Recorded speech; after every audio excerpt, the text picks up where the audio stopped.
This will be available on our Process Champion Network page, so you can look at this and past Process Champion sessions.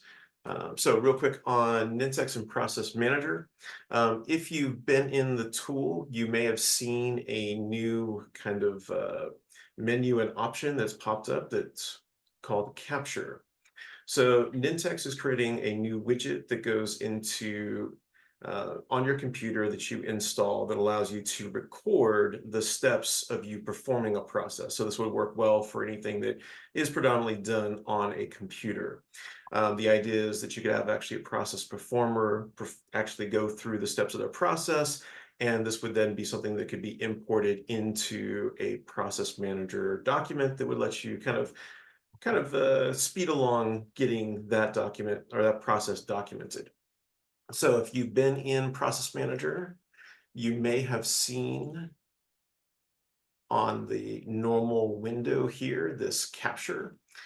So there's a widget that you have to download, and then once you have it, you can then launch and record those steps. And then the process that you're in the edit for, that's where the input that's recorded would actually then be a draft process that you can then fill in with additional steps, content, things like that. This is in beta. We are part of the advanced preview for some functions for process managers. So if you're interested, let me know. There are some technical challenges, however.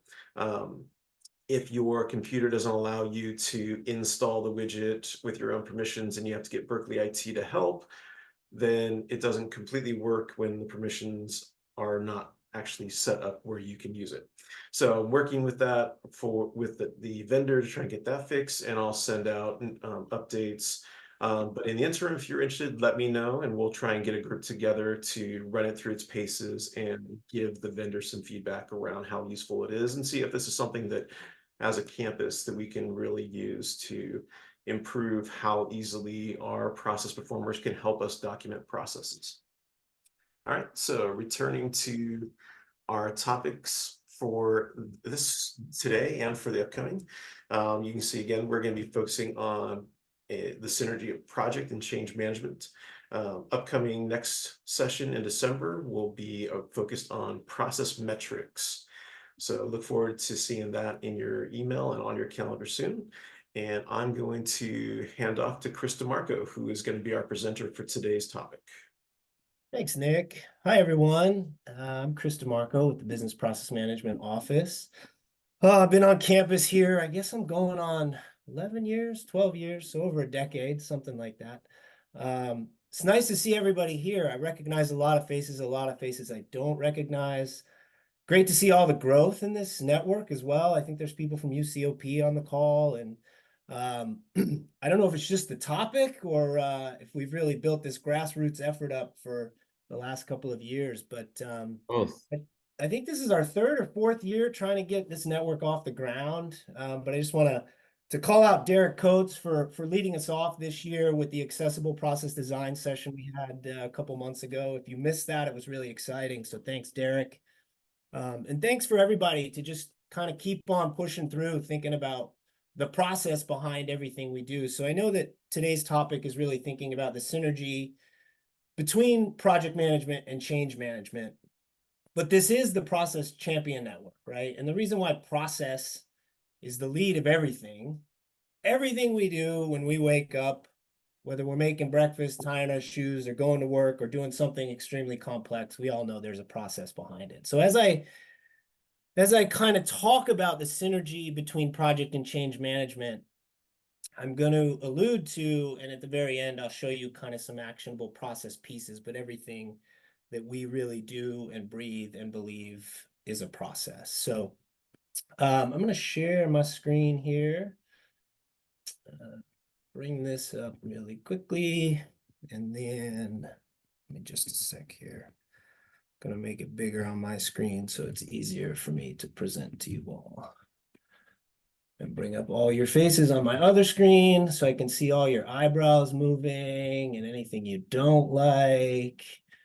And I've learned over COVID and through the years that facilitating on a screen Well, we didn't think was as exciting, I think can be even more exciting because what everybody doesn't realize is that, or some of you may, but every little eyebrow movement, every little facial expression you make, I can see now. Whereas when you're in a room, you know, the faces are out in this sea and you can't quite see the eyebrows moving or the questions you might be asking with your body language. So I've actually really enjoyed facilitating on a screen. I'm not saying it's any better. I just saw Jeremy Engelman make a big dimple smile over here on the right. So if you don't think I can see you while I'm talking, it's actually easier facilitating on a screen because every part of your body language is important. So change management, project management. Can everybody see my screen, by the way? Is there a political cartoon up there? Okay. I like to start with this, and I've had all kinds of slews of responses when I put this up. Some people are like, sure, I can relate to this. I've had everything from this is great, we can relate, to this is patronizing. I can't believe you've led with this. This makes me very uncomfortable. Are you saying that I don't know what changes? You know, I've had every slew, but I think that's why this is a powerful slide, because it is a really great icebreaker to open us up. I think we can all relate to some aspect of this, but I find it really fascinating. Anybody out there want to make any comments about what this emotionally brings up for you? Thoughts, comments? Feel free to belt it out all at once and just scramble up the Zoom screen. It's kind of fun when that happens anyway. Or in the chat. Hi, this is Shirley from UCOP. I usually see that everybody wants change, but they don't want to change themselves. They want everyone else to change. Awesome. And Totally. they just that that's the point of this. Thank you. Thank you. I love that UCOP's chiming in right at the top, especially with bleacher seats, full house. Crystal. My thought when I saw this was it implies that we have a choice. Great. And rather who wants change, it's we have change. There is change. It's more of like a fact, and what do we do about it? So that was my reaction. Great comment. Any other thoughts? I had a good one once. Someone looked at the faces and I loved this because it's so UC, and they said, there's not enough diversity in the crowd. It's like, wonderful, wonderful. Casey. Yeah, I find that people are interested in changing, but they're not interested in having change foisted upon them, and that they want to decide how they're changing. Great. Thank you, Casey. Any other last thoughts before I move on? Anything you want to share? And if stuff comes up, feel free to throw it in the chat. Chris, it's Derek says that, can you provide an audio description? Oh. Or does anyone know how? I'm sorry. Derek, great. Thank you. We just did accessibility, and leave it to me to not kind of lead with that. So Derek, there's a political cartoon on the screen, and up top, there's a leader standing in front of a podium, kind of in dictator style, and there's a comment from a leader that said, who wants change? And everybody's hand is up, and it looks like people are really eager. And below that, in the second part of the political cartoon, is the same leader in the same setting. And instead of saying who wants change, the leader said who wants to change, and no one's hand is up, and everybody looks kind of dismayed, and their hands are down, and they're all staring at this kind of dictator-like. So that's the political cartoon. And my apologies, Derek, for not talking us through that. Great audio description. Thank you. So yeah, so that's the icebreaker, and I'm going to move on here, but I think one funny piece that I just like to share in full vulnerability is I've been chipping away at learning what change management is, because it's really buzzy, let's be honest. And part of today is to help demystify that. There's all kinds of different ways to look at change management, but one of the funniest things that recently happened for me is my wife said to me, God, you're horrible at change and you're a change manager, right? And I think that's a really funny statement, and it really resonated with me because it started to make me think about why I went towards change management, why I love the field, why I latched onto it and why I've really been trying to understand it myself for almost a decade now. So, being a process person, I have a black belt in Lean Six Sigma, and back in 2016, I took ProSize Change Management certification, and it was a 3-day course. It was really wonderful, and I walked out of there thinking, yeah, this is great. I have no idea what I'm supposed to do with this. So part of what I'd like to do today is really simplify change management, demystify it, try to take the buzz out of it, because let's be honest, it's really buzzy. And the one thing I think that's really happening, which in some degree is great and in other degrees is really challenging, is that people are like, hey, this needs some change management. We need to throw some change management. What does that mean? And why is it important to have synergy with project management? So I'm going to move to the next slide here, which is just a quote from Graham Bullen, who's an organizational change leader from Canada, actually. And I think for me, I've been reading a lot, learning a lot, and applying change management principles at UC Berkeley since 2016. And I think this quote is the best way to help us understand project and change management together. Project management prepares the solution for the organization, and change management prepares the organization for the solution. I'm just going to sit in silence for a minute, and then I'm going to read that again, because everything I say here and everything I show really boils down to this basic quote. And that's really that project management is going to prepare a solution, oftentimes a technical solution for the organization, and change management is going to help the people and prepare the organization for the solution. Okay? I'm going to take us through here. So today's topic is synchronizing project and change management. And it's our belief that you cannot really impact change without a project. I will go as far to say, and it is my conjecture, and you do not have to believe this, and you can challenge this every which way, sideways. There is no change management without a project. Now, why do I say that? I say that fundamentally. It doesn't mean that the tools in change management and helping people change can't happen little by little, but your best success will be if you frame things as a project and use the discipline of project management aligned with change management. And don't forget about change management 7 months into your project. Don't start change management 7 months into your project. Start at week 1. Start thinking about the people day 1 of you writing a project charter. If we don't think about the people first, your project, I guarantee you, will be less successful. What I'm going to show here is the beginning stages of the phases, and for basic sense, I'm going to talk about project management and change management together. Project management, we know kind of what it is. I'm going to use 3 basic phases. You can use whatever, but for the sake of this presentation and what we do in the Business Process Management Office, we think very simply in 3 phases of project management. That is plan, build, and close. Build includes implement. So you might see plan, build and implement, close. Whatever you use in the process world, if you're a Six Sigma person, you may use DMAIC, which is an acronym from Define, Measure, Analyze, Improve, and Control. Those are also 5 phases in the process world. There are many, waterfall, agile, there are many project management methodologies. From our simplest 3 phases of project management, you have plan, build, and close.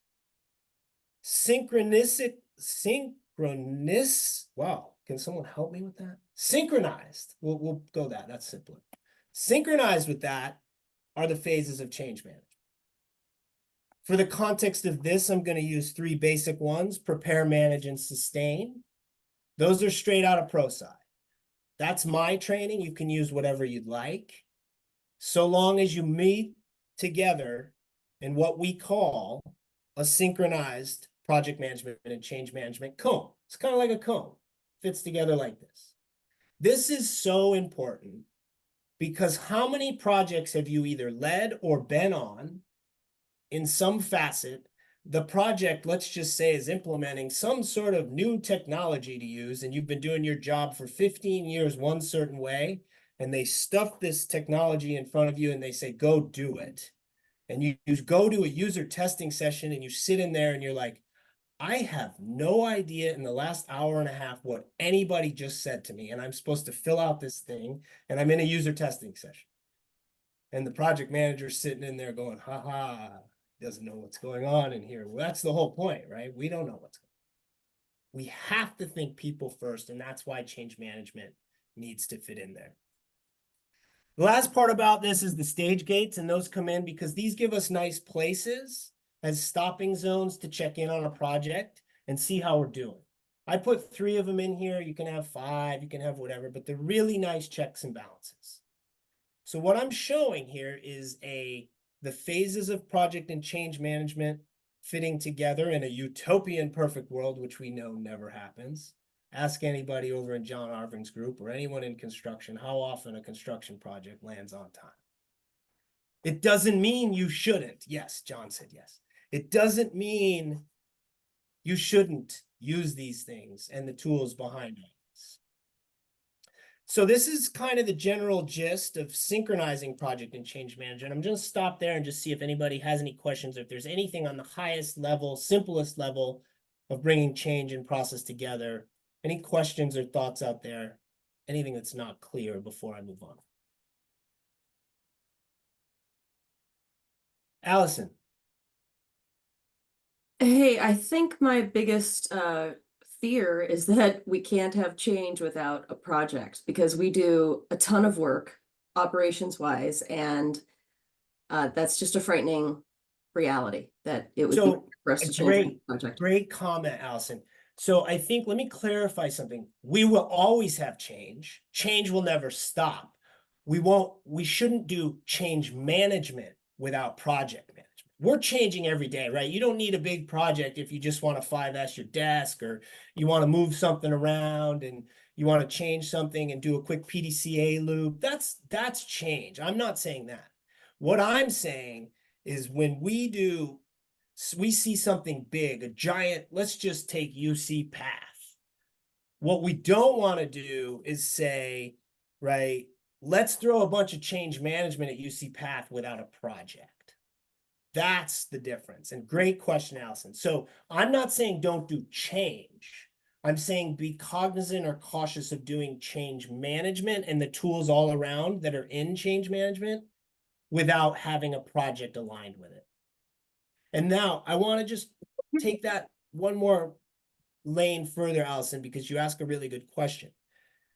Things from the change management toolkit, like, for instance, those of you who know what a barrier point assessment is, which is a place where we look at our individual change curves and we try to figure out where we're stuck, why we can't get to the next step. Doesn't mean you can't apply those toolkits along the way, but they work much better when a project is running, when a project is clear that we're trying to get to a new place at this end date. Those change management tools work a lot better when a project is framed and moving along together. Does that answer your question? And there's another piece that Chris will get to also, which is the sponsorship piece, which is the leadership engagement piece, which is another piece of what Chris is saying that he'll get to later. Ella, I saw your hand up. Yeah, hi, thank you. Sorry I came a little late today. My question is this: there's this is enormously helpful. I did not have a language to really talk about the other piece that goes with project management. And my concern though is that neither does leadership on the campus. So when I have, the most empowered, like sort of socially valorized group is faculty, and those faculty members who become vice chancellors and deans. And when we're doing a project, which is what my office is set up to do, is, a whole body of projects to make change. The things that they're asking for now, I could see that what they could be saying is, we need to talk about not just the project, but that other piece, right? And they aren't using that phraseology, they're not using that terminology. And I don't know, I'm just wondering like if there's any sort of push to have those high level entities like the CAO's group, the cabinet members, the Dean's Council have some education on this as well, or have they, and they're just choosing not to use the terminology. Ella, you are bringing forth probably the most amazing gap, in my opinion, that I'm glad I am not saying it. Because if I'm saying it and presenting here, boy, like Fozzie Bear, and if you look down in your reactions, you can put the tomato up. This is our funnest thing, is to put the tomato up, because I've forever said that I feel like Fozzie Bear, duck and tomatoes. Okay, so Ella, what you are pointing to, UCOP's on this call, and a lot of other people are on this call. I can't answer you directly whether they know this language and they're ignoring it. I can't say that this language is right and that everybody should use it. But what I can say is I concur with you that we are missing a massive piece of growth in higher education, and that is this. And you can all disagree, and we can continue. And I will say this passionately, and my voice will grow. We will continue to put leaders in roles in higher education without a lens for what change really means and where successful change happens. And until we all start listening, all we can do is have forums like this and listen to people that are passionate about this, that have tried this. And I'll tell you, I've tried and failed a lot. And I've tried change management tactics in the wrong places. I've been a terrible project manager, trying change management because I loved it. Preaching and talking to people about my failures. And everything you say, Ella, is spot on. So all we can do is keep trying, helping one another, and building a community of practice about people who care about people and people who want to learn more about change. Because fundamentally, organizations don't change. I'm going to say that again. Organizations don't change. The people change, and then the organization changes.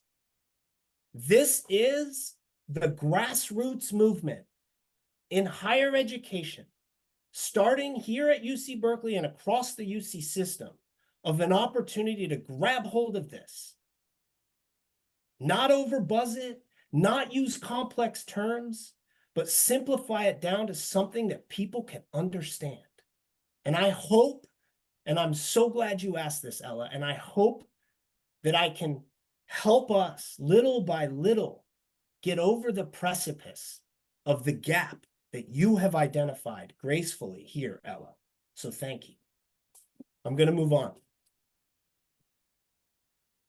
So I think there are many people here that have project management in all different areas. There are people that have change management in all different areas on this call. I know them. I see you. I've been in the room and being certified on change management, which means absolutely nothing. However, I see people's faces on this call who I went through that training with in 2016.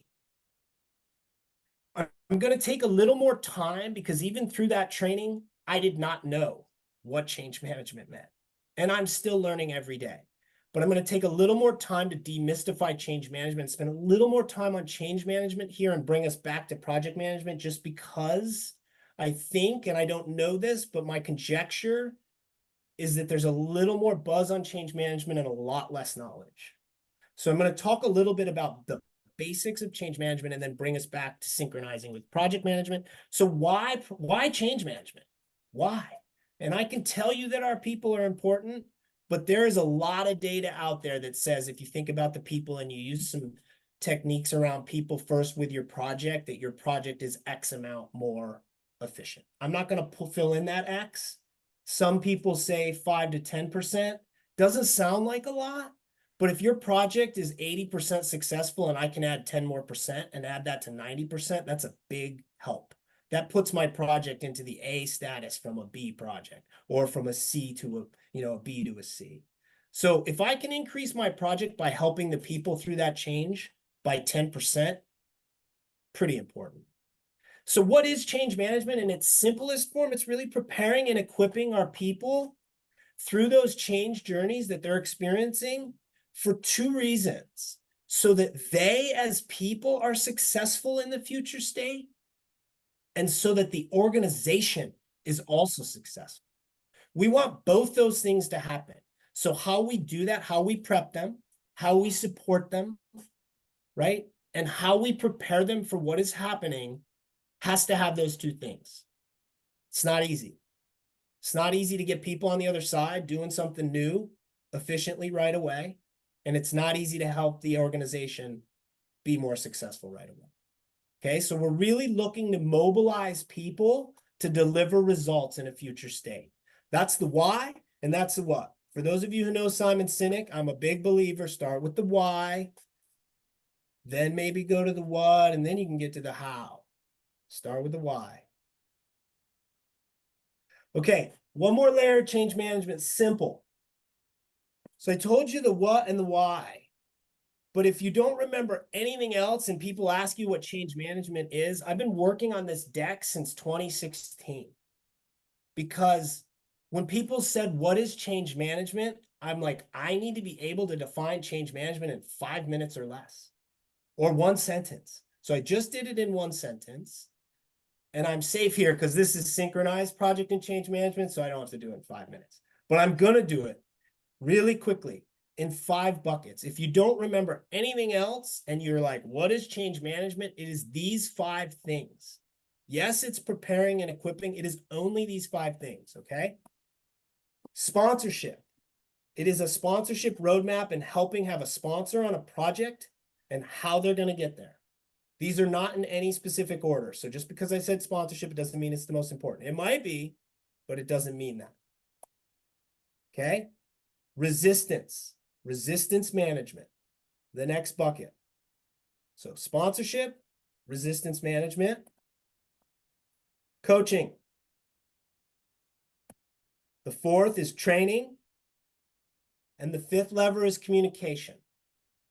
These are the 5 pieces of change management. That's it. That's a lot, but that's still it.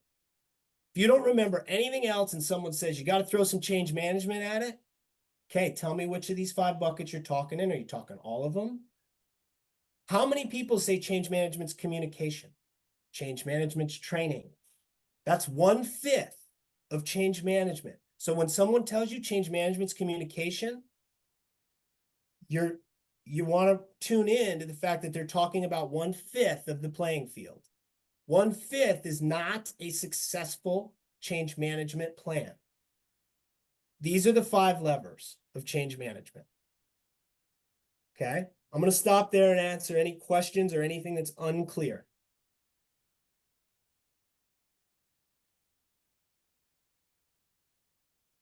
Stop me at any time. I'm going to move on because I'm verbose, passionate, and sometimes I won't get through a presentation. So stop me at any time. I'm going to move on. I don't see any hands.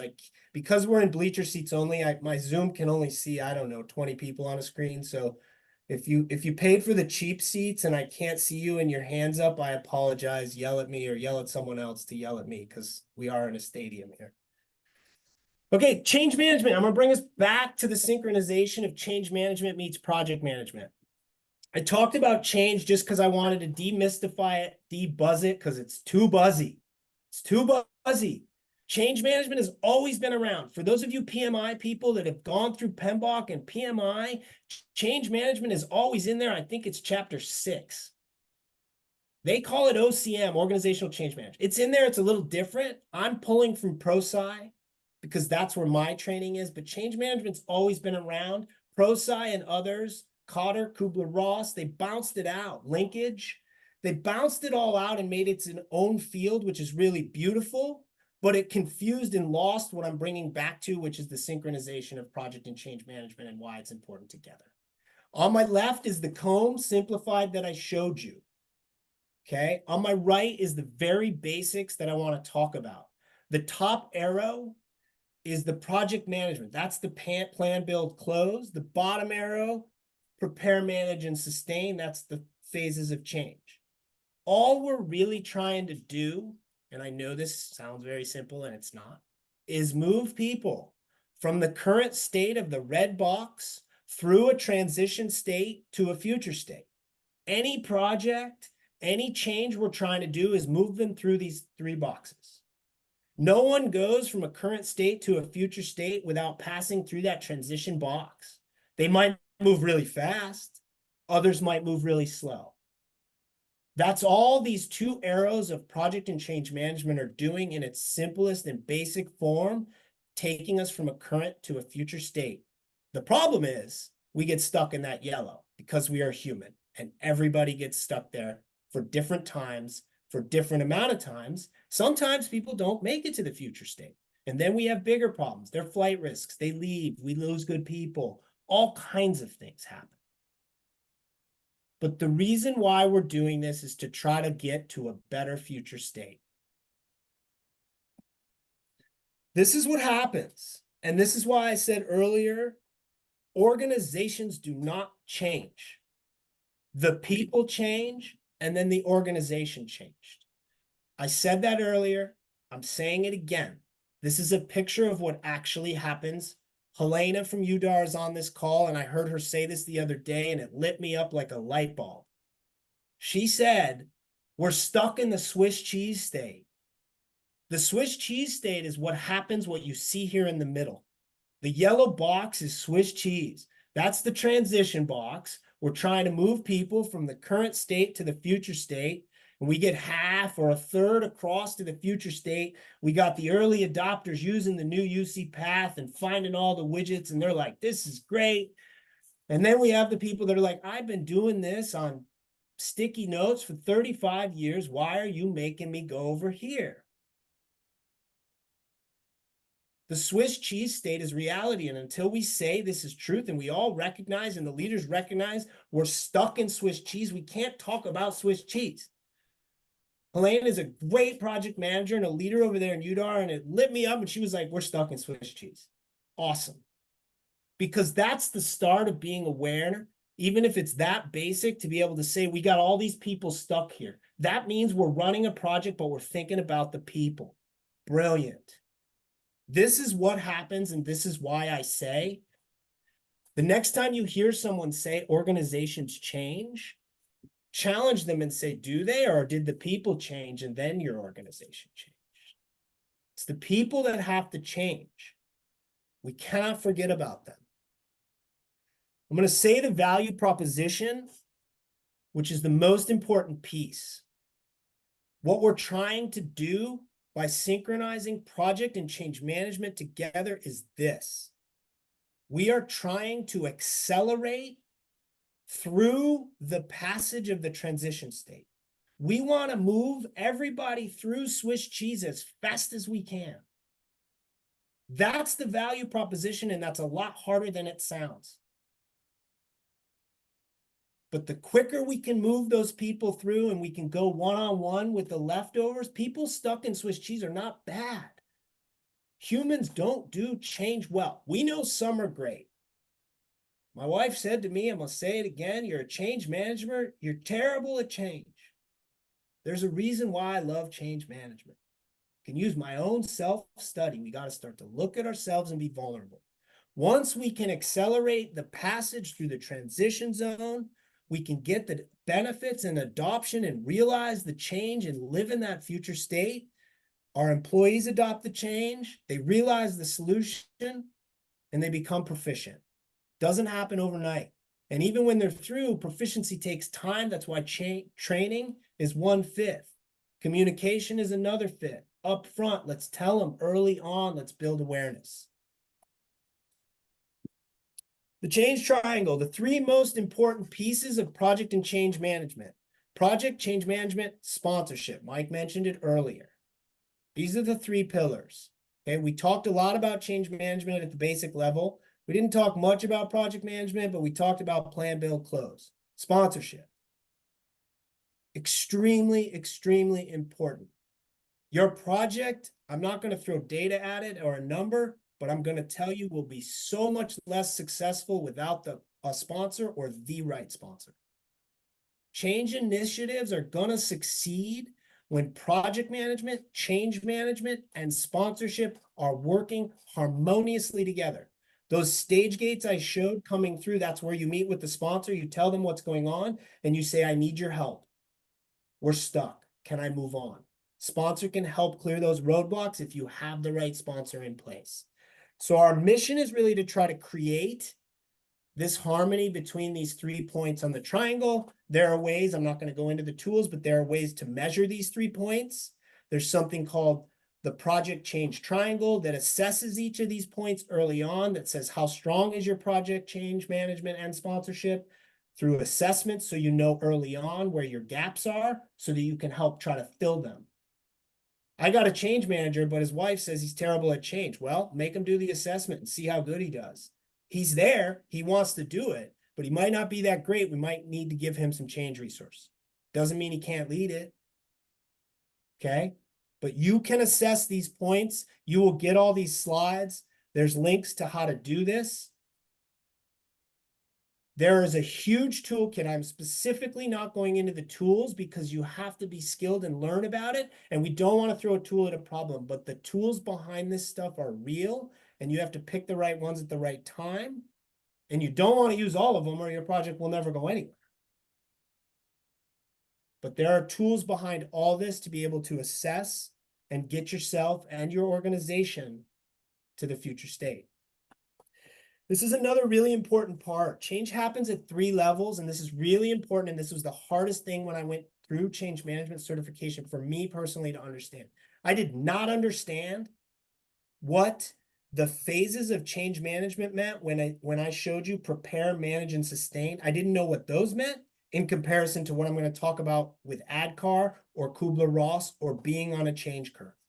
I did not understand those things. So I'm going to try to demystify that right now.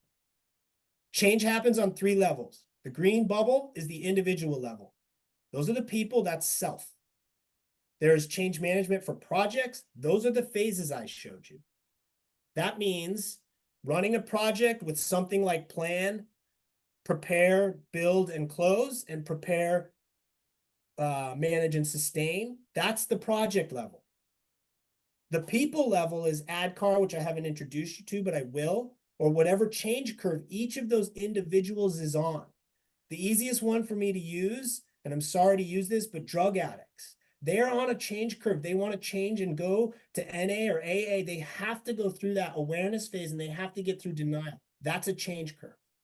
Individuals are on those curves.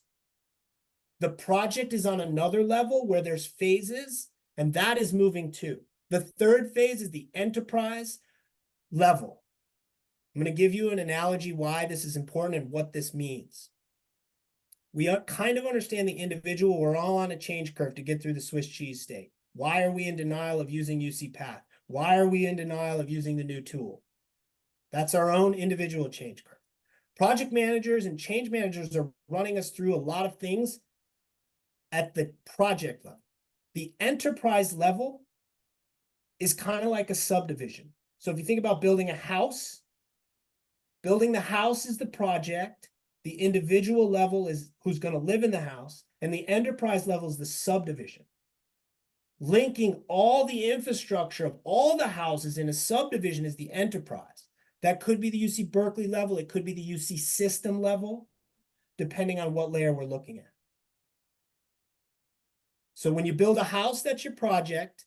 When you connect your house to the infrastructure, the sewer, the curbs, the roads in the subdivision, that's your enterprise. It's important that we understand there are 3 layers here. I'm not going to talk too much about enterprise because we're not there yet.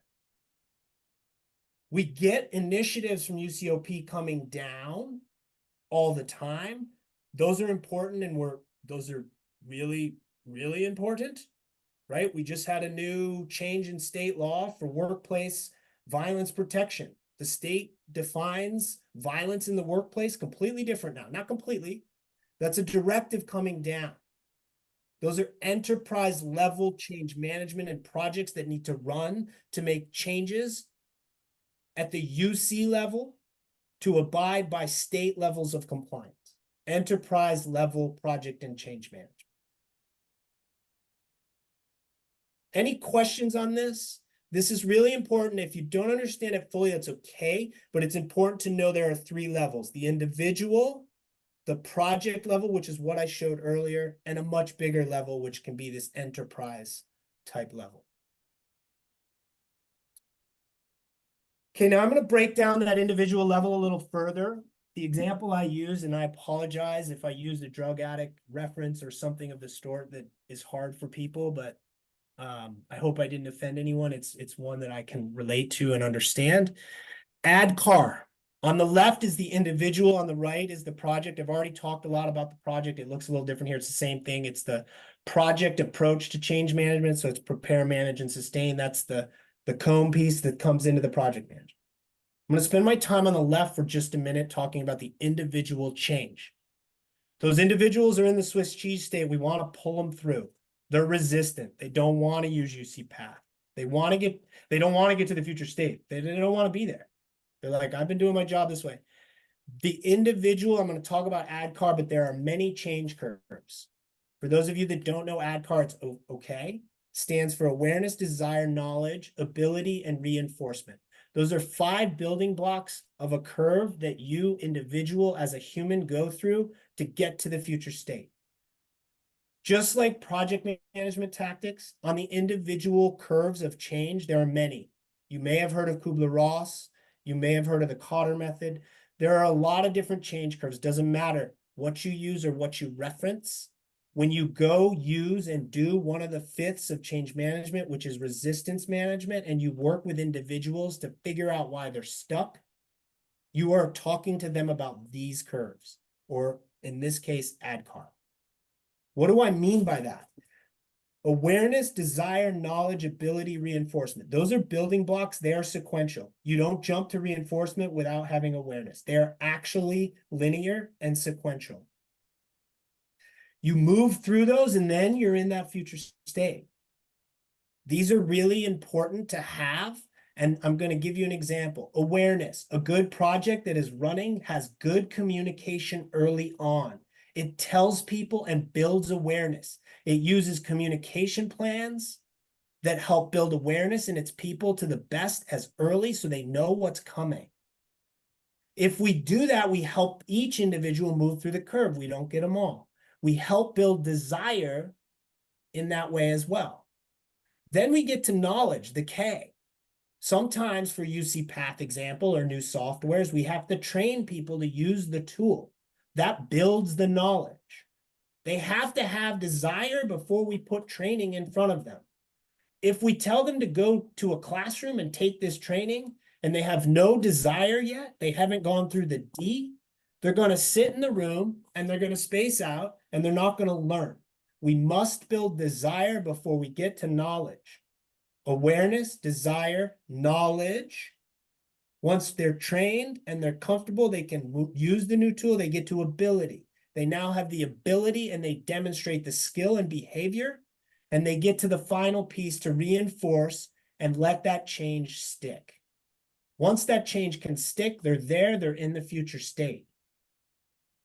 My summary here is that people are on these curves when they're in the Swiss cheese state, and everybody is somewhere different at a different time. It's very hard when I say just get the people through that Swiss cheese state.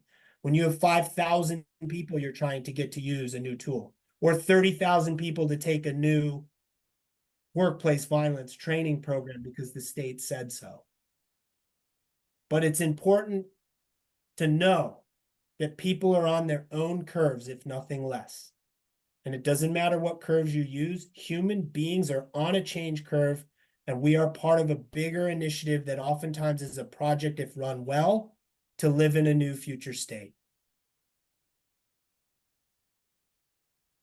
I'm going to stop there for a minute. I've said a lot. I've said a lot about individual and project change together and tried to synchronize it and tried to let you understand the 3. And I know that there's a lot there, and I see some hands up. Nick.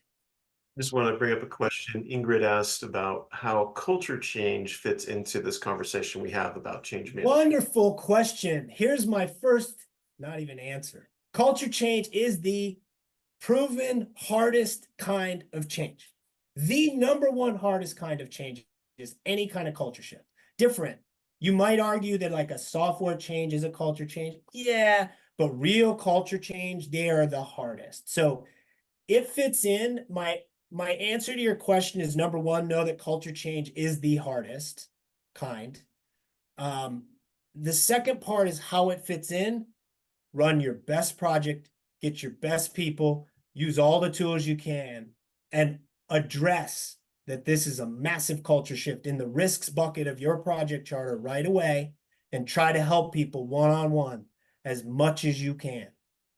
Culture shifts are really, really hard. And we could spend all day defining the definition of culture change. I'm not going to do that. It's a really wonderful question. And I think, who'd you say asked that question, Nick? It was Ingrid. Ingrid, it's a really good finger on the pulse because you're picking out something that is the biggest challenge of all project and change management types. So yeah, I just you know, it's been the most difficult part of my role. So I just wondered and where. it should be, and it should be. So okay, so that means I'm on the right track, right? You're on the right track. My advice would be to try to surround yourself and reach out to as many people that have gone through culture changes and talk to them about their failures. Because if you can pinpoint it to what we're talking about here and say, oh, I see you failed because your communication wasn't good. I would argue, and I don't want to harp on communication, a lot of culture changes struggle in my experience, which is minimal. A lot of culture changes struggle because their communication planning was poor. They didn't prepare their people. The people still are going to struggle with culture shift, but if you had a good comms plan and at least built awareness early, and it doesn't mean just email comms, it means what is your real plan? How are you really communicating to these people? Because the other stuff can come, the training can come, right? But really, really compassionate communication around culture change is important. That would be my angled answer. Take it for what it's worth. Any other questions? Great area, Ingrid. Really great area. Really hard. Really hard. Okay, I'm going to keep us moving forward. I don't see any hands, but again, bleacher seats. You might have to throw tomatoes. I'm going to just talk really briefly about sponsor, and then I'm going to close this out. I can't see how much time, so I'm probably way over. I apologize if you have to go to a meeting, go. We have 5 minutes for the whole Okay. time. I apologize for keeping you. I think you can feel the passion I have behind this topic. I think change management and project management are really wonderful. I love change management. And I have a couple project managers I'm looking directly in the face that allow me to do what I do in change management because they're wonderful project managers. So I want to thank them really quickly before I forget. Anyway, sponsorship in 5 minutes or less. Why am I talking about sponsorship? Because if you remember the project change triangle I had a couple slides ago, there are 3 points to a triangle. You remember what they are? Someone want to tell me what the 3 points of the triangle are? Sponsorship was one of them. Yes. And what are the other two? Project management and change management. I love it. Thank you. Okay. So we have those 3 points. So I talked, high level enough about project and change management. Third one, sponsorship. It is so important. And since I've been on this campus, I have been riding this horse to try to get people to understand this. And ownership and accountability in higher education is really, really hard. It is really hard.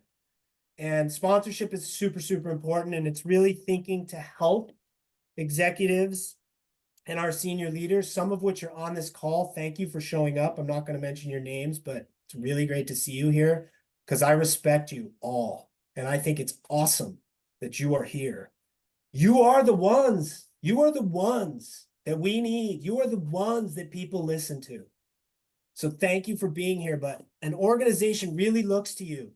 We really look to you to be visible and help us. Demonstrating when we need you, why it is necessary, because you have the authority and the credibility necessary to get us to that future state. You do. You really do. And we need you. And when you're asked to be one, critically think about it. I'm not saying say yes, but when a project manager comes to you says, or you go to them and say, hey, I want to sponsor this effort, think about it critically. Because if you can't be active and visible and you're not going to help build the coalition of stakeholders for change, say no. But at least you know you've been asked and you know what it means. Sponsorship is so, so important. It is a leader who authorizes a change within the organization and is ultimately accountable for ensuring that the change realizes its intended benefits. That means you're willing to fail. A change manager and a project manager, we are not authorized. We can help guide it and lead the people, but we are not ultimately accountable. If the project does not succeed, who is ultimately accountable? We need you. We need you sponsors. You give credibility, you authorize the funding, you give us resources when needed or not, and we're still willing to try. You really perform an important employee facing. Don't underestimate what it means to talk to the people. Don't hide. Doesn't mean you have to be out there, but don't hide. Help us. People in the organization really look to individuals at the top to demonstrate change, and it's necessary in all the critical areas, especially in higher education right now. There's a lot of take-home information here when you get these slides. I'm not going to go into detail. Sponsorship is super important. Here's the final say on sponsorship in the last 30 seconds. So easy to remember. If you are on this call and you are an active sponsor, and to Ella's point, if there are active sponsors, it's okay. We're not saying you need to know this. ABCs, actively and visibly participate in a project when you are a sponsor. Build a coalition of stakeholders that advocate for the change. Let's say that again. Build the coalition of stakeholders that advocate for the change. As change and project managers, we will help you with the resistors. But you have to help build the coalition of those advocating. The more we have advocating for the change, the more successful this will be. And lastly, the C is to communicate and support and promote the change. Don't sponsor something and not promote it. ABC, if you know nothing less or you need to help someone sponsor something, I think we can remember the A, B's, and C's. Active and visible, build the coalition of stakeholders, and communicate and support the change. Promote it. That's not that hard. You are powerful, powerful people, and we need you. That's my spiel on sponsorship. There's a little bit more here. I'm not going to go into the vision and guidance. We can go into that when we need to. I'm going to bring us to a close here and just say that this is the comb. I'm going to thank everybody for sitting with us, and I'm going to show you one last thing. This comb isn't just a high-level buzzy metaphor. I am anti-change management buzz. If you click here, I'm going to show you as process people, we are in the Process Champion Network. I'm going to click on this. For all you process management people that know ProMap, this is mapped out. This is the comb that I started with. It's the comb I finished. Here's your plan, build, close. Here's your alignment with the change management, which is prepare, manage, sustain. If I click on it, every process is here, okay? It is built. Complete and approve your project plan. It's here, okay? So let's just look. Prepare for change. Define change management strategy. What's the first thing? Conduct, sponsor, interview, and draft project charter. Click on the box. Here it is. I just talked about sponsorship. Here's your helper. Here's your process guide that comb I showed you is step by step. It's not perfect. It is a guide. It is a work in progress. I am not here to show you some colorful map that doesn't have hundreds of process steps detailed out underneath it. So I wanted to show you this in closing to say that as process people at the Process Champion Network, this is all documented underneath with links all the way through to templates and guides, to interview templates, to questionnaires. You don't use it all, but it is a helpful guide because we are sitting at the Process Champion Network. So with that being said, I'm going to take us back here. I'm going to close this out by just saying, where do you start? I gave a lot of information. Write a problem statement and a simple one-page charter. You don't have to overcook it. If you're asking where does all this information go, your first action item, write a charter. And your next piece is how to do it right here. It's simple. Get some help. Write the why, write the problem statement, get yourself a sponsor. We're not asking you to implement UC Path across 11 schools. So I hope this can get to somewhere where we took it to an actionable place. And I hope that I was able to demystify change management a little bit, because like you, I think I do not like the buzz, and I do not like, even though I like hearing we need to have some change management, I don't like, people don't have to be experts, but we have to know communications 1/5, and there are 5 buckets to change management, and they synchronize with project management, and your best success will be to use change management while running a project. I will stop there. I will thank you all for showing up and sticking with this. And Ella, I want to return to just saying thank you for drawing attention to something. We cannot do this alone. We have to help. We are not here to do anything alone. We are here to help at all levels, from top to bottom of the organization. Those of us who want change, even if we're terrible at it and our partners and wives tell us we're terrible at it, it doesn't mean we can't step into it. So thank you all. I'm going to stop sharing and send it back to you, Nick. Well, thank you, Chris, for bringing that to a close. Want to thank everyone for being here today. The community is continuing to grow. If today's session has lit a fire and you have questions and interests, feel free to reach out to us. Also, the slide deck that Chris shared will be coming to each of you, including all those links that have a lot of great information, and that might drive other questions. Feel free to reach out to us. Take advantage of the BPMO office hours. So that will also be in the slide deck where you can use that. Once again, thank you, and look forward to the notice for our December meeting, which will be on process metrics. A lot of you have done a great work on documenting processes, and this will talk about that next step of process maturity and how we continue to grow and drive process improvement. So thank you all.